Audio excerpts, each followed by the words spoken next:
God'll get you for that. Maude is owned by Shout Factory. God'll Get You for That, Walter, is produced for entertainment purposes only. Sponsored in part by Finley's Friendly Appliances. Hello, everybody, and welcome to another episode of God'll Get You for That, Walter. God'll get you for that. Where we discuss episodes of Maude, a very famous 70s sitcom starring Beatrice Arthur, Bill Macy, and Adrienne Barbeau. Today, we watched the final showing that was Bea Arthur in All in the Family before she went on to star in her own sitcom. Correct. And the episode of All in the Family was entitled Maude. Yes. Naturally. Season 2, Season 2, 24. Episode 24. For anyone, if you may want to Anyone watch keeping that. score. And it was a loaded episode. Yes, I always was. forget how much they could pack into like those 20-some-odd minutes. I know, yes. So it started in Queens. With the bunkers. With the bunkers preparing to leave for Carol's wedding. Carol is Maude's daughter, played by Marcia Rod. Now, it's important to remember that because Adrienne Barbeau was then later cast as Carol for the remainder of the entirety of Maude the sitcom. Took over the role. She took over the role, and there's actually a very good reason behind that. Oh yeah, well we can address. We can address. So Archie is obviously furious. I don't want to go. But Edith, of course, is like, no, we have to go because Maude invited us. Of course. So they went. So they go. And Maude is immediately on the defensive, saying, I don't want Archie here any more than Carol does. So that immediately sets the stage for what is inevitably going to be fireworks. So, because of course Carol says that she doesn't want Archie there because she knows as soon as Archie hears that Carol is marrying a Jewish person. Jewish. It's going to be, going to be problematic. Good night, nurse. Good night, nurse. She's marrying a Jew. Literally the line verbatim from both Carol and Archie. Now, one thing I want to point out is Adrienne Barbeau was later cast, and the reason they did that was because Adrienne was younger. True. And Adrienne was also more bustier, developed. Yeah. So it disappointed Bea Arthur only because, and you can even watch it in the episode, the dialogue between Maude and Carol is much more, the way Bea Arthur described it, electric. Yes. It felt much more heated. Like there was more tension between Carol and Maude. The original Carol. Between Marcia Rod and Bea Arthur than there was between Bea Arthur and Adrienne Barbeau. Yes, definitely. That we can certainly address next week when we talk about the first episode of Maude. Yeah. So the episode continues with Archie and Edith getting to... Now, we were also introduced to Maude's husband, Walter. Still played by Bill Macy. And once again, like, the continuity when it comes to Maude's husbands is definitely... Oh, my Lord. Strange. Yes. Because they had mentioned Chester, who died at sea, but Chester didn't die at sea. Then there was Fred and Fred died of a brain hemorrhage and Bert died of a heart seizure. Yes. So it was Fred and Bert. But Fred and Bert never existed. No. In Maude canon, Maude's husbands were, if I'm not mistaken, Barney, Chester, Albert, Walter. I think in that order. I could be completely and totally wrong. They did mention Albert in this one. Yes, they also mentioned Chester. But Chester was later brought in an episode where they had to sign divorce papers. Okay. So just, again, the continuity with any sitcom is very strange. Hurly-burly and... Very hurly-burly. I mean, it's so... It's one of the... Specifically when it comes to the Golden Girls, God, you cannot follow the continuity of that show. No, not at all. Because you'll have Angelo, and then you'll have Angelo. You'll have Angela, then you'll have Angelo. Then you'll have all of the kids. Then you'll have all the grandkids. Then the stories will constantly just very, very bizarre. Yes. So, of all the continuity errors from Maude, her husbands are definitely a point of contention. That's definitely the sticking point. That's the sticking point. Yes. But the episode definitely it delved heavily with anti-Semitism. It dealt heavily with children being single mothers. It dealt heavily with children in general because they were obviously talking about Philip. Yes. Women in the workplace. Women in the workplace. Women marrying. Mm-hmm. Just marriage in general was definitely a point of interest in the episode.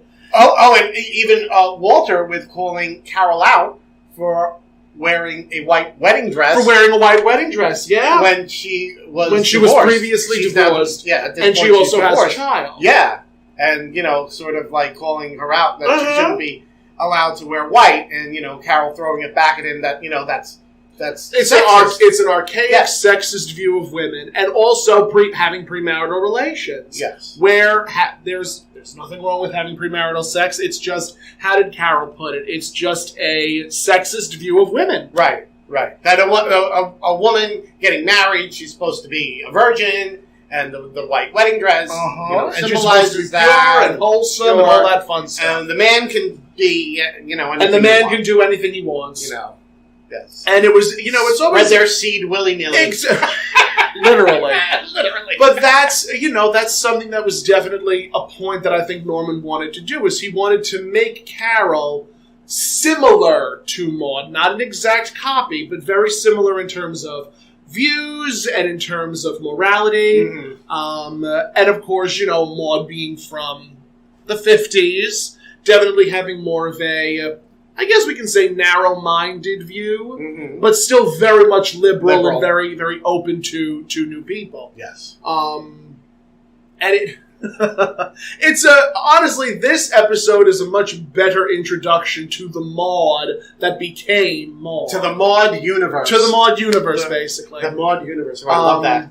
I think, am I the first one to coin that? You're the first one to coin that. There's the Marvel universe, the DC universe. Now there is the Maude universe.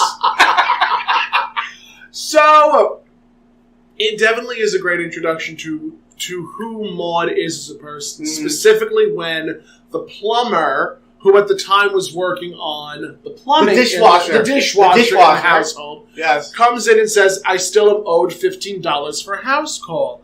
And... Let me tell you, I would give a body part if like the plumber was, if it was only $15 for a service call these days. Let me tell you, because literally I just had to have like some pipes in the basement replaced, and when I made the appointment, they said, "Well, just so you know, it's like $210 an hour." I know. We love inflation. Why did I go to college? but it's true though. You're as the series progresses, you're going to hear us discuss prices during the 70s. Yes. How much for a tank of gas? How much for an ounce of weed? How much for... I'm trying to think of like other things that were mentioned as far as prices concerned. Are we talking about dandelions? There actually is something. I think it's called the Pot Story. Oh, there is one? There is an episode called the Pot Story. I don't remember that one. It's another very, very politically heavy show. It's another politically heavy episode. Mm-hmm. And, that was what I think Norman Lear wanted to do with Maude. He wanted to make her a very politically heavy, strong person. Polarizing. That is a great way to describe her. Polarizing. I have to give myself a little award for that. SAT word. You get your winky pin. You get the winky pin. So the episode continues with Edith and Archie coming in, and obviously Archie opening with "Good night, nurse." Well, the best thing is when they first get there. And Maude is like welcoming Edith, and she just closes the door. Oh my goodness! Yeah, she I mean, what B. Arthur was really known for: slamming doors in men's faces. Yes. Where she did it with Stan, she did it with Archie, and just brilliant. Like, not many people know or are familiar with B. Arthur's physical comedy. Mm. But in Maude, she was such a great physical comedian. Yes. I think there was even one point where she was drunk in one episode, and she was literally carrying her legs over. And I'm like, this is absolutely brilliant. She's not John Ritter. No. But, who is? Yeah. No, but now. But I mean, to see someone that tall and that, it was almost like how they said in an episode, in interviews about the Golden Girls. There were seldom episodes where B. Arthur's character Dorothy became so unglued. True. And I think one of the best examples of that was during the, to discuss Golden Girls for a brief period of time. It was the Midsummer Magic, Midsummer something or other, where it's the conversation when she kissed Miles. When she kissed Miles, it was the conversation about the cupcakes. Dorothy, were you and Miles baking? Exactly, and her cupcakes were moist and delicious. Men love my cupcakes. Dorothy, everyone knows your cupcakes are dry and tasteless. Let me tell you something, you Swedish meatball. But, I mean, seldom you would see B. Arthur come unglued. But when it came to Maude, there was more... She was able to play a little bit more with the scenery. Mm-hmm. So, I always appreciate when she's able to do more physical comedy, because you don't see it all that often. Yeah. But one thing that I love is when she's able to slam the door in people's faces. Yes, and doing it, right off the bat there with Archie. It really opens you up to what the character is really going to give you. I think that just that one instance of, closing the door on Archie's face. Literally pulling Edith in and then pulling Edith in with one arm and then slamming the door in his face with the other. It really tells you everything you need to know about Maude. Yeah. Just that one frame of reference. Yes. And this was also the first episode where Maude used the phrase, God will get you for that, Walter. And, again, it was a good introduction to the character. Yes. Because, yes, we have Cousin Maude's visit. We know that she's obviously going to be a very militant feminist, very aggressively politically blue, I guess you could say, at the time. And just someone who is very vocal about their political leanings and their political ideations. But it also introduced us to sort of the double standard of the character. Mm. Because while they were discussing Carol's future husband, who is Jewish, Maude was mentioning how Jewish people have a sort of sensitivity. Yes. And it was really one of those things where it was like Carol called her out and said, no, that is an anti-Semitic remark, or that's an anti-Semitic ideation. And it really, again, leans into who Maude is as a person, because, again, as I've mentioned in the previous episode, Norman Lear made Maude a quote-unquote bullshit liberal, where you'll have those human qualities, where you'll have the, yes, I am this, I am very much this, but also I'm this way too. Right. And, because she talks about the neighbors, the Rosenblatts. That they were first Jewish family to move into the neighborhood. And then they were over every night for dinner. Yeah, they were in and out of the house all the time. And Carol calls her out. She says, but you hate the Rosenblatts. And she says, because they're in and out of the house all the time. And that, again, it just sort of leans into who Maude is as a person. Right. And to see the interaction, I adore Adrienne Barbeau. Mm-hmm. I love Adrienne Barbeau as a character. I love Adrienne Barbeau as an actress. But the interaction between Marcia Rod, who actually later comes back, much later in Maude the series, as an assistant store manager to Walter, as the store manager of Finley's Friendly Alliances. Yeah. I didn't know that. Yep. She came back for, I think, one episode. But to see the interaction between, mother and daughter, the way that Carol and Maude were in the first... Mm-hmm. I love their interactions. Mm. I really do. I'm not saying that Adrienne Barbeau and her didn't have that sort of same electricity or same tenseness, but I feel like the arguments between Marcia's Carol and Adrienne's Carol is very different. Mm-hmm. Yeah. Because while Adrienne is very I mean, Adrian was very tough. Yeah. She was very headstrong. But Marcia, like, I don't know. I wonder if such a difference. I wonder if they felt she was too much I think it may have been too much like Maude. She may have been too much like Maude and not enough contrast. Yeah. I feel like Marcia would have been more like Maude. Yes. And hilariously enough, well, we'll discuss that when it comes to Vivian, but Doris Roberts was also supposed to be cast as Vivian. But they didn't because Doris was too much like B. Arthur.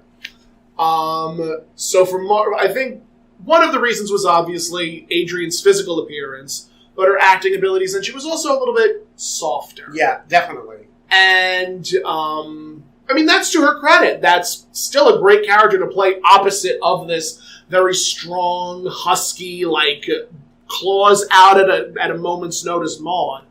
And we're also introduced to Philip for a brief period of time, whom also has, hilariously enough, a very interesting character.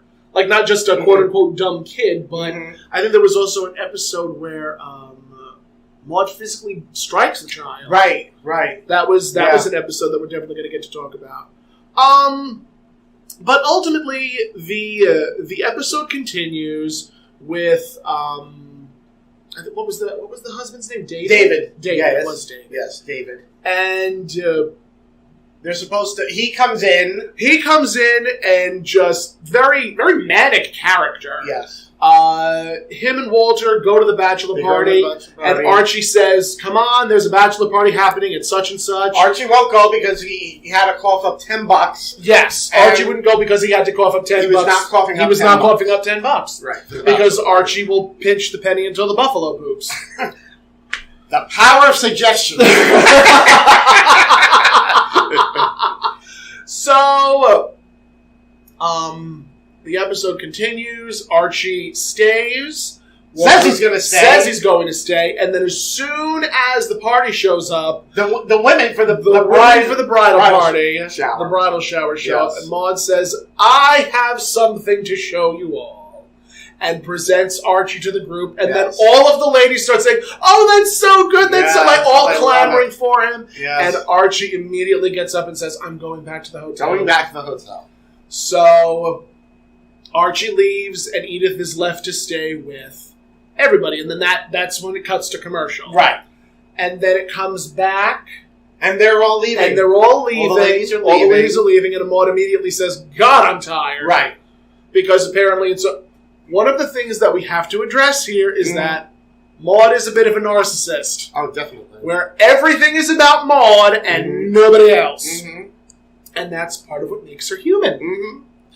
So everybody leaves, and I think that's when Edith goes upstairs to check on Philip, because Philip calls down. Philip's asking for a glass of water. Philip's asking for a glass of water. We don't actually see Philip. We do not see Philip. We just hear him. We just hear him. And Edith goes upstairs to take care of him, and then she's giving him a glass of water, and she's going to read him a bedtime story, which is a convenient plot device to get Edith out of the way, and also make the focal point Maude and Carol. And we're good. We're good. It's so good. It's so good. I hope you all appreciate the unison, that is us. And the unity between the two of us. But the conversation between Carol and Maude was just, it was so firing. Yes. It was so firing, because they were talking about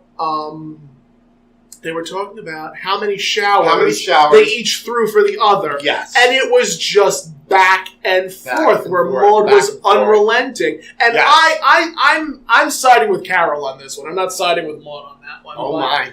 I know, shocker. The B. Arthur impersonator isn't siding with B. Arthur. Oh my goodness. But there are times even watching Maude where I'm just like, oh, that was a lot. Like, they take it down a notch. Take it back a couple of paces.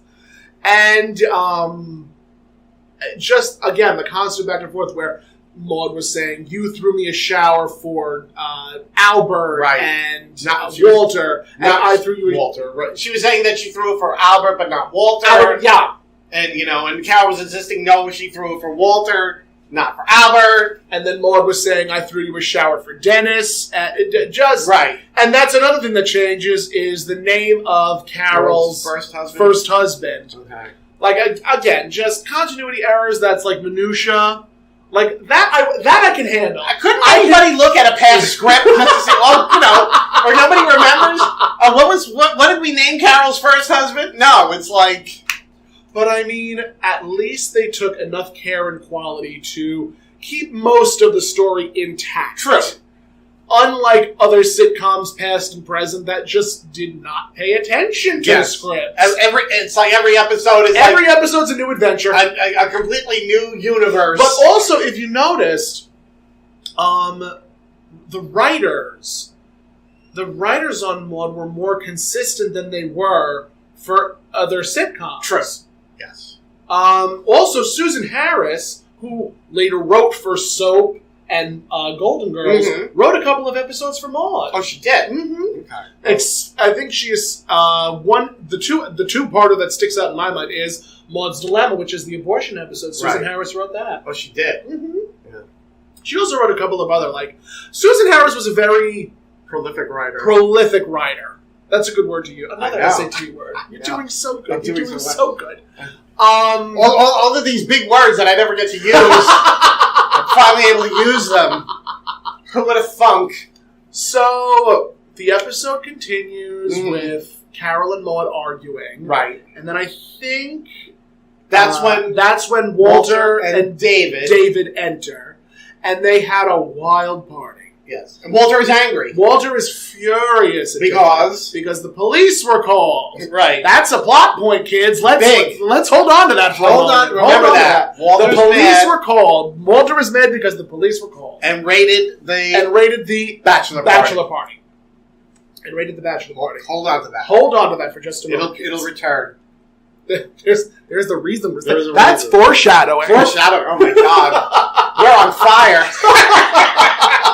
We're on fire with this episode. So, I mean, there's a lot. There's so much to digest in this episode. Yes. Because it deals so heavily with... I think there was even one point in time where B. Arthur said, where Maude said, I planted a tree in Israel.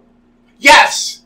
Yes. Where she was... I think because that was when Carol called her out on making the anti-Semitic remark. Yes, in the beginning of the episode. Very much earlier on in the episode. When they were talking about the Rosenblatts. When they were talking about the Rosenblatts. And then Maude says, I don't know how you could say that to me. I planted a tree in Israel. That's right. And her accountant is Jewish. Her doctor is Jewish. Her lawyer is Jewish. Every person that Maude comes in contact with is Jewish. And oddly enough, of course, B. Arthur is Jewish herself. Was Jewish. So it's funny that she ended up playing these characters that outside of the Enter the Matchmaker. Yeah. I think the Enter the Matchmaker was the only canonically Jewish character that B. Arthur ever played. Mm-hmm. I just think that's funny. I know. I think that's funny. I wonder why on Golden Girls they made her and Estelle Getty Italian. They were Jewish. The producers initially wanted to write Estelle and B as Jewish characters, but I think there were other producers that felt that if they made them Italian, they'd be more marketable. They'd be easier to market. Well, that could be. They'd be an easier market because during the 80s, I guess there were a lot of Italians, and they decided to make them Italian just for the sake of marketing. I guess. Now, there were a lot of Italians in sitcoms, like Tony Danza and Taxi, and then Who's the Boss, and all that stuff. So I guess it made sense. Yeah. And actually, me, I'm half Italian, half Jewish, and it's like so much of it is like interchangeable. So much of it is interchangeable, but we digress. We digress. I mean, I'm also Italian and Jewish. I didn't know you were Italian and Jewish. Mm-hmm. On my mother's side. On your mother's side. So we're both pizza bagels. Alexis Flame gave you that. Alexis Flame gave you that name. Wow. That said that I'm a pizza bagel. No, on my mother's side, my grandmother's mother was a Russian Jew. Okay, that's right. You did tell me that. How did I forget that? It's potpourri. It's potpourri about Tomcat. Nobody pays attention to potpourri about Tomcat. No, it's the gray cells they're wiggling on the vine. They're dying as we speak. By the end of this episode, you may have to change my Depends. Stop it now. I'll get your husband for that. I don't do diapers. I don't do babies. So the episode continues with David and Walter coming back to the house and all the Walter turmoil of the police bachelor party raiding the bachelor party. And Carol is upset. Carol is very upset because there were girls. There were girls. Yes. And David calls Carol up and says, "Well, you're a liberal you're a liberal female. Right. How dare you say that I can't have women at my party?" And it's like, whoa! Yeah. But that's part of the writing that makes the characters believable. Right. And short story long, it ends up coming out that Carol says to David, well, what happens is, go ahead. David is like, going off, and he's going on about, the things that he's done, and he said, I bought a house, and that's right. And David kept on saying, we bought a house. When you quit your job, right, you can stay at home and watch the kids. Basically saying all of these male chauvinist pig ideals. Right. Basically saying you're going to be at home, you're going to be knocked up and pregnant, you're going to be barefoot and pregnant. Barefoot and pregnant. You're going to be taking care of the kids, taking care of the house. You're going to cook. You're going to clean. You're going to do all this fun stuff. Right. And Carol's like, absolutely not. And of course, Maude is like, she'll do it. She'll do it. She'll have the kids. It's all fine. Fine. So, just again, and then Carol makes the remark about the house. Makes the remark about the house being a steal or a deal. I think she said it was a deal or bargain, or that it was a bargain. That it was a bargain because it was a bargain, and that triggers David. That triggered David saying, "Well, that's a very anti. Are you just? Do you want to see if I bleed? Right? Walter, get me a knife. Right? I'm like, and then he asked, and Maude said something too, and he took it as being anti-Semitic. I'm trying to remember what I don't remember what we literally just watched it, but there was so much in it. There was just and then he goes so to Walter. He's like, Walter, do you want to say something too about it? And Walter says, well, you are talking with your hands. But then, to turn everything around on its head, David says, I was waiting. Right. My mother said that if I had married into this family, I was waiting for the day that somebody would make an anti-Semitic remark. And that basically that he knew it was going to happen. Basically that he knew it was going to happen. So Carol ends up throwing in his face, I've made love to you for 2 years, and you've been waiting for this moment? Right. That is anti-Gentile rhetoric. Yeah, right. And it was one of those moments where I'm like, this is a very human conversation in a very human household. Mm-hmm. It's a little cartoony. Yes. It's a little cartoony, but it's also a very real thing that happens. Yes.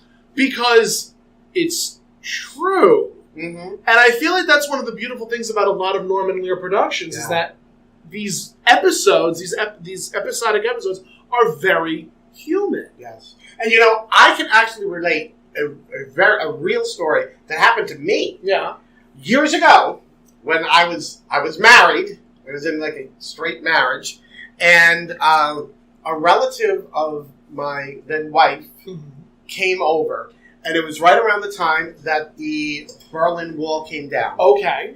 And this relative, she happened to be German, and said, I don't know how it came up in conversation. And somebody said, well, some people are, they're nervous about it or worried about it. And she said, well, the only ones who are worried about, the ones who are worried about it, the only ones who are worried about it are the Jews. And, and like I looked at my then wife and because she saw, the mercury was like rising. And I gave her a look like, you better put her in her place before I do. And she said, Anthony's, at that time, everyone just called me Anthony. And she called me Anthony. No, she didn't call me Tony. But she was like,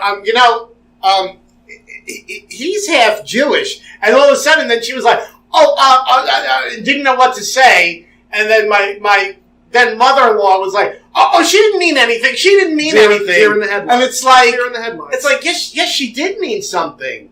It's like, I made a post on Facebook And I basically said, if we could please stop calling Jewish people the Jews. The Jews, yes. And the comments on that status were just, I'm Jewish and I think this is wrong. I think this is an ignorant statement to make. And I'm like, it's contextual. Mm-hmm. It's all about context. George Carlin was a brilliant, brilliant comedian. Yes. And he said it's all about context. It's how you present the phrase. It's how you present the term. It's a brilliant bit of insight. You could find it on YouTube, actually, where he's basically talking about all of these words are words in and around themselves. They may not be nice words, but it's all about the context. Like, an obvious example would be the Jews. Instead of saying Jewish people, saying the Jews. The Jews. And again, it's all about, it's the way it's said. It's all context. It's all about contextual. Because I've heard that's, I've had experience, I've heard that said in my presence. And when somebody is saying it that way, like the Jews, it's there's there's venom behind that. Yeah, exactly. It's not being said. In a nice way. It's not being said in a pleasant way. It's being said in a very confrontational, antagonizing way. Yeah. And, again, conversations like this are happening every day. Yes. Conversations like this are happening in every household. And it's just so wild to see this sitcom from the 70s. And I think if that was episode 24, then that means that was in 71. Mm-hmm. So that was 71, which means that Maude was released in 72, or that following sitcom season. That following back then, season, which always started in September. Always started in September. So it was that there was the period of time in the summer. Then in September, that was when Maude was released. Not to digress, but I remember that as a little kid, especially Saturday morning cartoons. Yep. You waited with bated breath for September to start, and the new Saturday morning cartoons. I can remember, getting the TV guide and see what new cartoons were going to be coming on, and it's like I planned my day. I was it's like this at 8, then this at 8:30, then at 9 I have this, and it was like from 8 to 12. It was I woke up, I was usually up before the cartoon started and had to watch something my God, I go back to, I remember when, I would get up so early that all they had on was the American flag, and, there was, the Star Spangled Banner was playing until the actual TV started. But I would have my, I was going to say, they did that on the radio, too. Yeah. They did it on the radio, too, where, if it was around, 6 o'clock, 5 o'clock, 6 o'clock, you would turn the radio on, and it would be the Star Spangled Banner. Yeah. And I would make myself my, I think it was usually Fruit Loops, was my breakfast cereal of choice. I plopped myself down in front of the TV in my pajamas, and I was, that was it. Watched my cartoons. That's how it was in the 70s. Yeah. Also, we apologize if, during our silence you hear a whirring sound. We put the air conditioner on. Yes. So we're large. We're older women. We're older women. I'm draining my estrogen patch as we speak because of the menopause. Oh my goodness. So the episode continues. Yes. The episode continues with David basically holding his face saying, they make a point, it is anti-Gentile rhetoric. And I think at that point, they come to the conclusion that the wedding is off. Wedding is off. The wedding is canceled. There's nothing that can be done about it at this point. Right. So David leaves, kisses Carol on her forehead, says, we'll talk, we'll figure this out. Right. They end up not figuring it out because by that point, they'd already been recast. Both David and Carol had been recast at that point. And we never, I don't think David ever comes back. Nope. Carol did get remarried in the show, didn't she? Didn't she get married later on in the actual show? No? I thought she did. I think in the 6th season she may have left and married the person that she was dating at the time. But that was much later on. Right. There were episodes where she was engaged, but she never married. Oh, she didn't. She never I couldn't married. remember that. I couldn't. She remember never that. remarried. Whether But again, we'll get there. We'll figure it out when we get to it.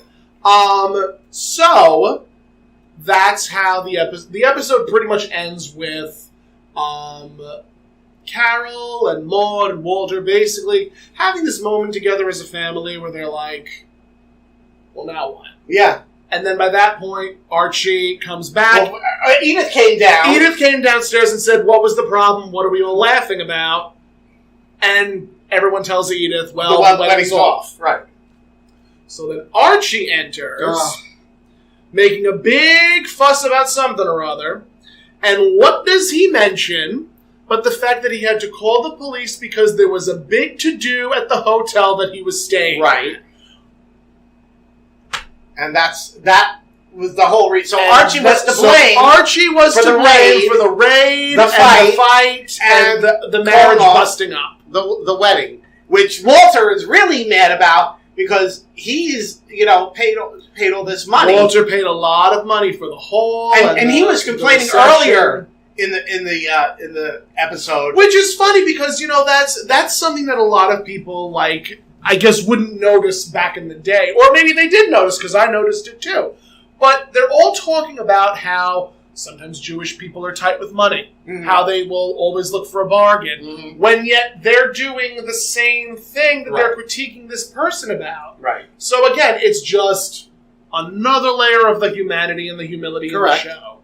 And Walter's also complaining because he's not Carol's biological father, and Chester got out of having to Chester, who I guess fork out this money in this continuity is Carol's father, but dead. But dead. Yeah. We will address that when the time comes. But to those curious, I'll take care of it now. Barney is Carol's biological father. Then Barney died. Mm-hmm. Then Maude got married to Chester. Mm-hmm. Then Chester and her got a divorce. Right. Then Maude married Albert. Then they got a divorce. I think it was her fastest marriage. Okay. Because Albert and her were married for 7 months. Mm-hmm. And then Albert died. Mm-hmm. There's an episode called Poor Albert. We'll get to that. And then Walter is her fourth and final husband. Right. And that's what I know from the show. That's all he knows. That's all I know. So the episode pretty much ends with Carol commiserating to Archie, saying, "You don't have to say anything. You did nothing wrong. It was all my fault." And then Archie, in his infinite wisdom, says, "You're right. It was your fault. It was your fault." Yeah. And again, it was just one of those moments in time where I'm like, "Oh, Archie." Mm-hmm. Yeah. I guess you're so lovable, Archie. I want to squeeze you. I have to wonder, how the All in the Family cast felt about, this whole episode, sort of pushing them off stage. I mean, I don't know. I don't really know. I mean, I'm assuming, maybe, because I'm sure they get paid. They got paid the same amount. They got paid their money however much or little they did. So, considering that was at the end of the season, maybe it was sort of we're starting. We're ending. I think you know what? If I had to put money on it, if I was a gambling man, mm-hmm. I would probably say that the cast was already told mm-hmm. that this episode was going to be a pilot for Maude. Right. And depending on how the ratings for this episode go, will determine if another show is made. Right. What I want to know is the conversation that took place afterwards, similar to how it probably went with the other sitcoms, like The Jeffersons. The bunkers are not mentioned in The Jeffersons. Right. Maude. The bunkers are not mentioned in Maude. Good Times. The Finleys are not mentioned in Good Times. Right. So it sort of begs the question, when a new sitcom is made, and I don't know because I don't work in Hollywood. I don't work in sitcoms. Yet. The wind is still blowing. But to ask the question, how does one go about having that conversation? Mm. Where it's we're going to make this new show, and then we're never going to talk about the show that it came from previously. Right. Right. Like with, I'll use Golden Girls as another example, because there were plenty of spin-offs of that. But there were times when Sophia would show up in random episodes. Yes. There were times when Dorothy would show up in random episodes. Blanche, Rose. Some of them would end up in, like, random episodes of Empty Nests, or Nurses, or, What was there? There was another one? Golden Palace. Golden Palace. I think there was one more.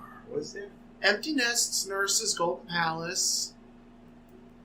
Nope. I think that was the only three. I think that was it. Those were the only three. Yeah. So, there were times, like, Maude, B. Arthur never guest starred on Good Times. No. Carol O'Connor never guest starred in The Jeffersons. Nope.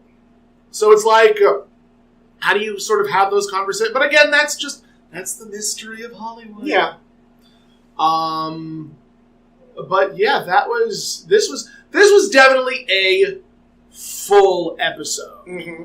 Like, it pretty much set the stage for what we were getting with Maude. And also, B. Arthur looked much younger in this episode than she did in the previous one. Yes. And they also dressed her much more Maude. what we know as Maude, with the the long vest. And I even said when we were watching the outfit that she was wearing, I said, "You need that outfit."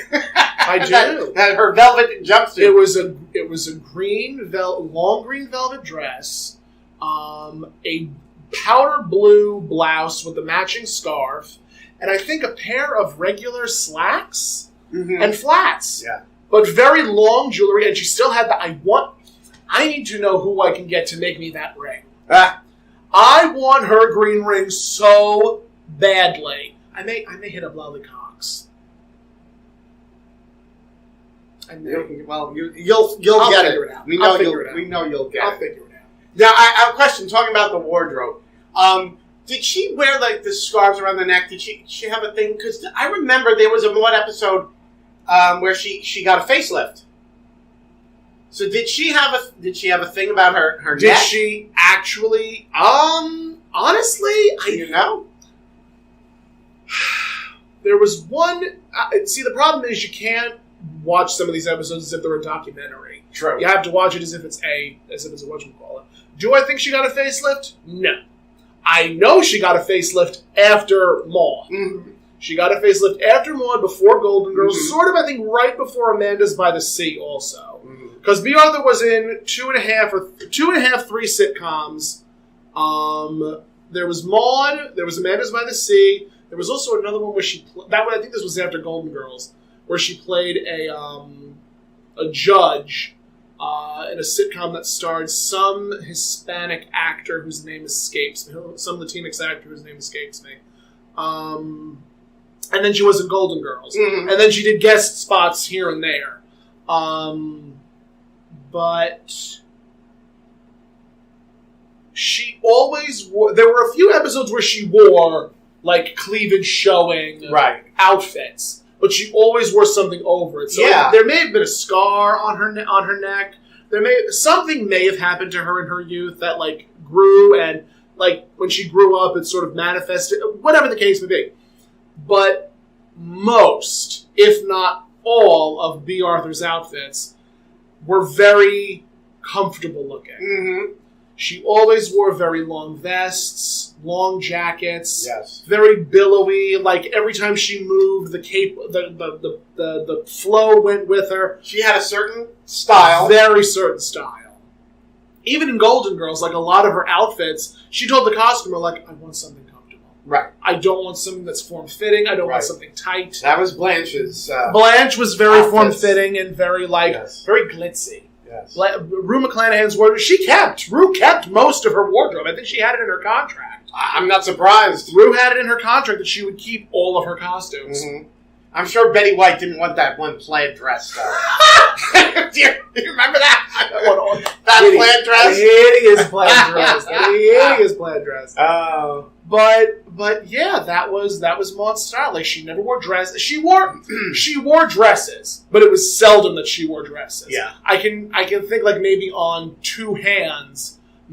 On one hand, like, the dresses that B. Arthur wore. I think one was during the telethon where she wore this gorgeous black sweetheart neckline dress with this gorgeous black cape. Just absolutely stunning wardrobe that she had. Oh, can we also mention Carol was in very 70s harvest gold orange. My God. Such a 70s outfit. And the pleated skirt. The long skirt. I mean, so 70s. So 70s. I did like her belt.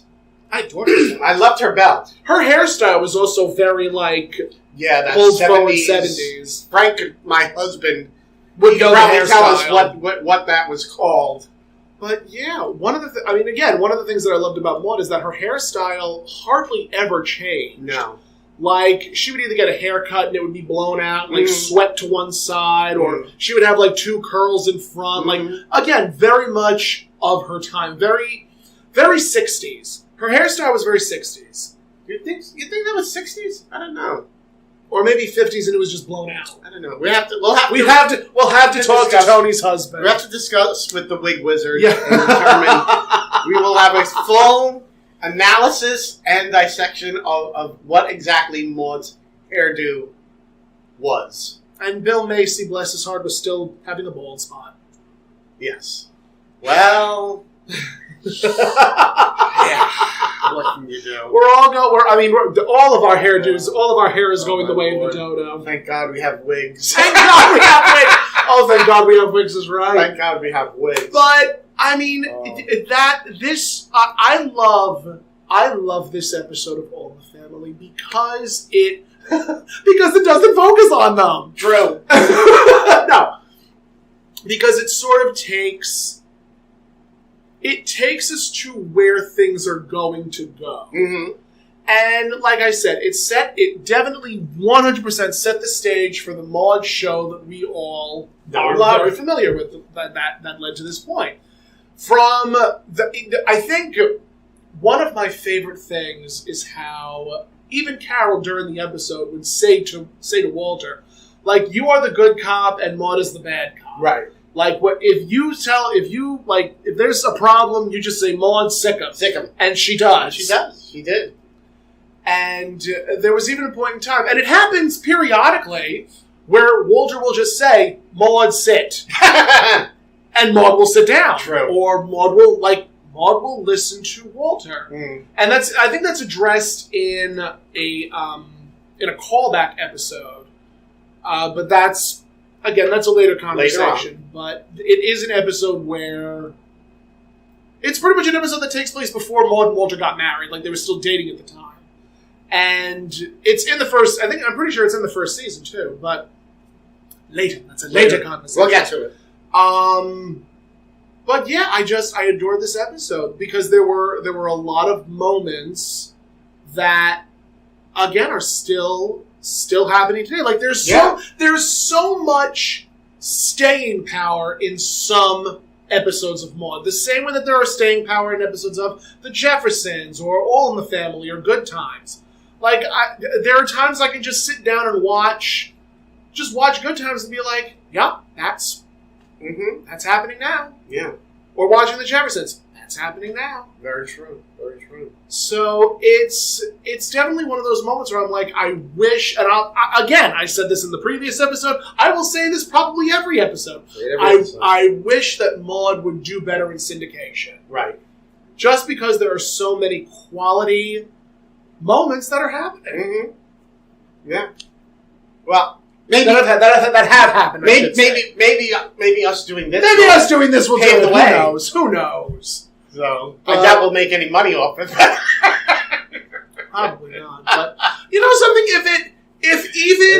Because even doing Maude live, when I did Maude live, my co-stars were like, oh, my grandmother's very excited about this. My parents are very excited to see this. My relatives are very excited to see this. And I'm like, that's fantastic. But what about you guys? Right. Are you guys, are you, my cast, excited about this? Right. And even the conversations that we'll have, it's like, these are pretty heavy. There was one episode that we were going to do that, where towards the end, Maude and Walter got into a big fight. And Walter goes to Maude, if you were a man, I'd punch you right in the nose. And Maude challenges him, saying, well, why don't you? Right. Hit me right in the nose. Right. We couldn't do that episode. Yeah. Because that's domestic abuse. Yeah. And you don't, Like, even in my head, I was like, well, I mean, it's part of that episode. And then you have to say to yourself, it may be part of that episode, but it's still very uncouth. It's very problematic. Mm. And that's something that you have to take when it comes to these sitcoms. You can introduce them to a new audience, but you're introducing an old show to a new audience. Mm-hmm. So you're obviously going to get well, that wouldn't fly today. No. That's problematic by today's standards. Right. And, you have to ready yourself for that. Like, if Maude wasn't so controversial, we'd be getting Maude merchandise. But there were a lot of parents way back when who would just tell their kids, you're not supposed to watch that. You can't watch Maude. Maude's too adult. Maude's too mature. Right. Maude's too this. Maude's too that. Yes. And then you look at it today and it's like, even when I started watching Maude, I'm like, this is a very heavy show. Mm-hmm. This is a very, very heavy show. Yeah. Like, to the point where I couldn't, to the point where I could not watch the first 2.5 episodes, I think the first 3 episodes of the second season, because it dealt with Walter's alcoholism. Mm-hmm. And I couldn't watch it. Mm. I could not bring myself to watch it. And I was like, all right, if it's on, I'll watch it. Right. But it's still a very heavy topic. Mm-hmm. So, on the one hand, I get that Maude is a very controversial show. But on the other hand, there have been far more controversial shows since. Yeah. And they are still doing very well. Yeah. So, and the Maude show sort of paved the way for other shows that have done episodes about those topics. Like, I mean, even look at Roseanne, or Cheers, where Sam falls off the wagon and starts drinking again. And I remember that got. That show was always very, very light, but it got really kind of dark. There were some episodes that got really dark. When they were dealing with Sam's alcoholism. Bet you didn't know we were going to bring up all these other shows, you see? You thought we were just, one-trick ponies. Well, no, not us. Certainly not one-trick ponies. But that's, that's part of the charm of the show. It sort of lends itself and bleeds out into these other shows. Mm-hmm. Because again, it's part of Hollywood. If it exists, it's under a microscope. Mm-hmm. If it exists, for instance, when it came to Maude, every episode had to be taken and read in front of the network censors. Oh, sure. I think it was probably after Maude's Dilemma. Mm-hmm. Because how they did it, and we'll address this more when we actually get to the episode, but Maude's Dilemma was initially aired regularly. Mm-hmm. Didn't get hate mail, after Roe v. Wade mm-hmm. was passed, mm-hmm. and they re-aired it, the hate mail came flooding in. Oh, yeah. Oh. And there were times when Norman Lear just wouldn't let B. Arthur read it. Huh. Because it was that venomous. But then there were some people that she actually had a long conversation with that was like, I understand how you're feeling, but mm-hmm. this is a conversation that needs to be had. And this is, one of the beautiful things about Maude is that it is conversation starting. The conversations are starting because of the episodes that were happening. Mm-hmm. From, slumlords to abortion, to gay rights, to, child abuse, alcoholism, single mothers, women, just all of these things were happening at a time when it wasn't the norm. Mm-hmm. So the fact that we're able to have this conversation as two queer individuals and sort of address this sitcom that's been around for decades, and to basically say, yes, these conversations are still happening. It's one of the reasons why I'm like, keep on airing Maude, damn it! Show her. Just show her off. So, but that was a point of fact. When it came to casting for Golden Girls, mm-hmm. Susan Harris was adamant about getting B. Arthur.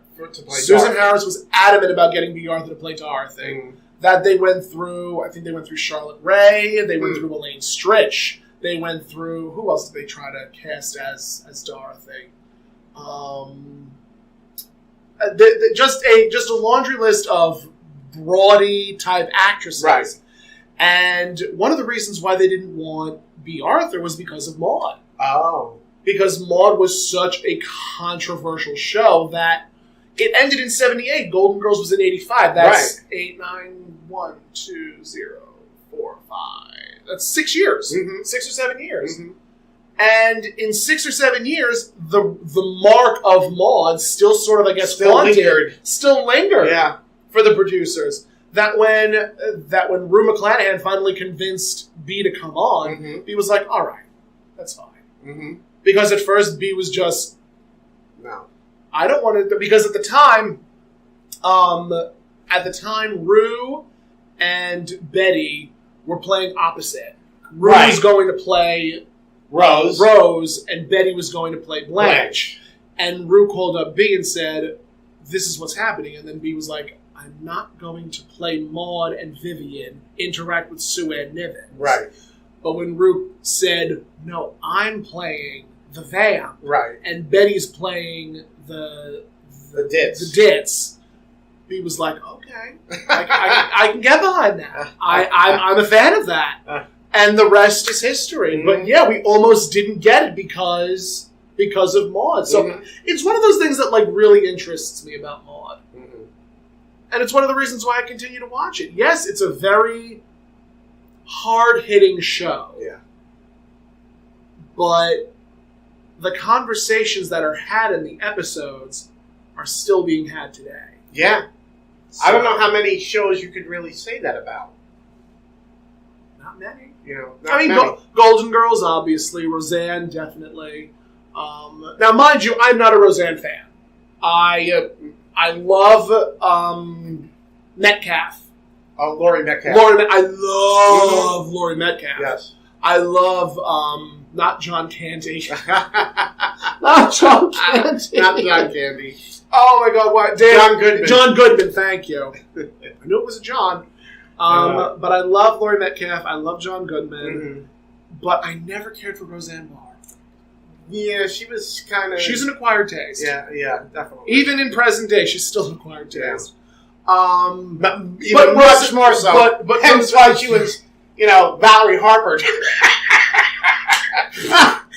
Way to age yourself there. Way to age yourself there.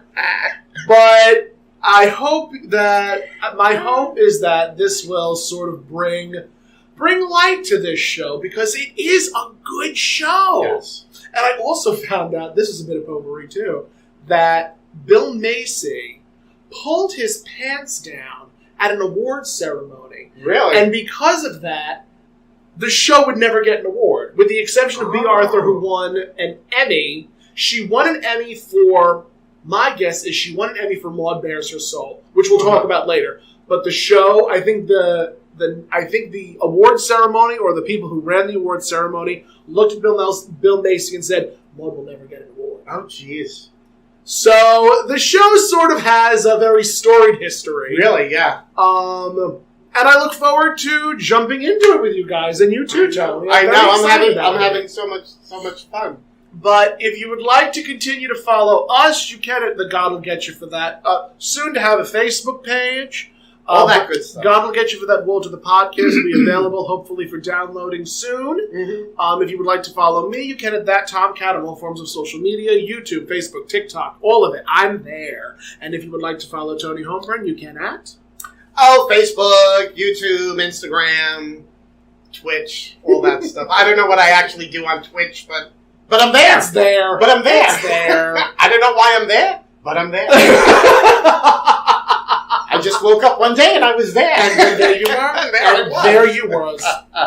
But thank you again for listening. Thank you for hearing us. Thank you for listening to us kvetch. And we'll see you on another... Were we kvetching? We were kvetching. We were kvetching. Okay.